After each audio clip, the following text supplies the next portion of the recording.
Hey everybody, it's Anna. Time for the Wednesday card in this week's tarot story. So today we have the Two of Wands reversed. So I connect the number 2 to germination and rooting in. It's an integrating step. Wands are associated with the element of fire, so they're about feeling confident and inspired and impassioned. So when the card is upright, it shows this man at his home looking out over the horizon with a globe in his hand. And it's as though he's dreaming of where he's going to go. He's not moving yet, he's dreaming, which is an important step. It's easy to forget. The integration steps in the major arcana are also very important. This is where your dream gets rooted in your body, gets rooted in your bones, right? So that it's growing in strength. This is where you create sustainable growth, right?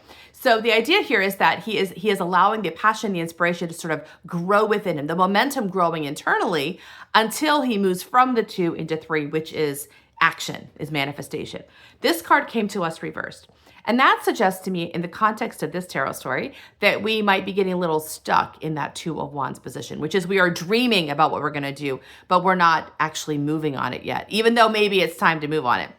And this can happen because, well, it's really lovely to dream, right? Because when you are dreaming, there's something very powerful about that. As I was saying, you're rooting into the feeling of something, the experience of something. You're becoming very familiar with this inspiration, which is good.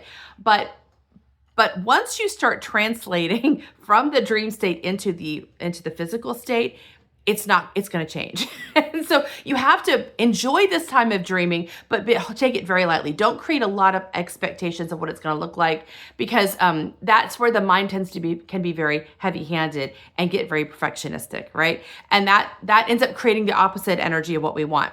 So I feel like when we move from the 2 to the 3, and in the Rider-Waite, the 3 of Wands is the man at the seashore watching his ships come in.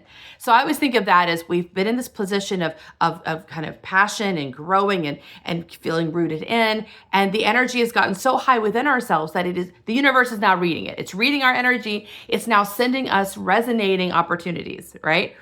So here come the opportunities that are resonating with how the universe is reading our energy.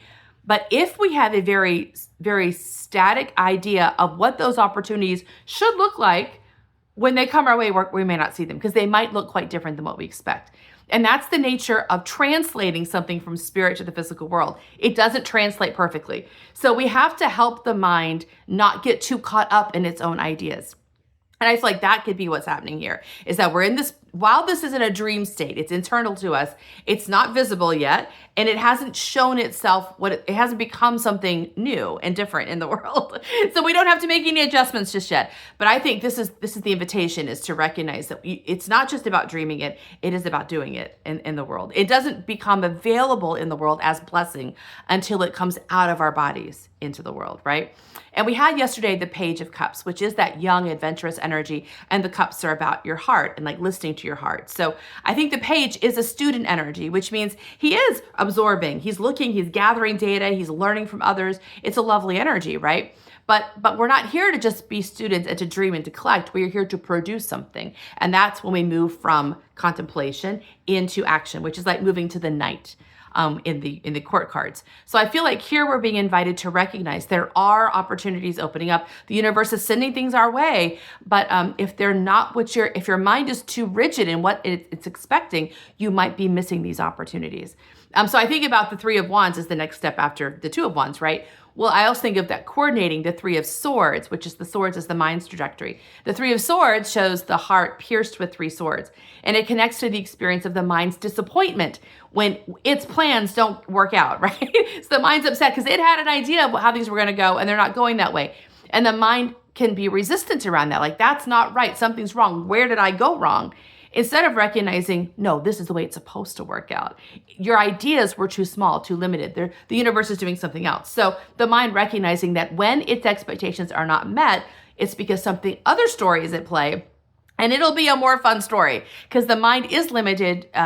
Its expectations are limited by what it already knows, but the universe is not limited by that. And the intuition is not limited by that. So actually it's going to be something bigger. So I think this is an interesting step to see, are we getting stuck in our ideas? Are we falling in love with our plans instead of falling in love with the experience of passion and creativity, inspiration, and vitality? Because we want to recognize the feeling is where the magic is, not necessarily the concrete plans.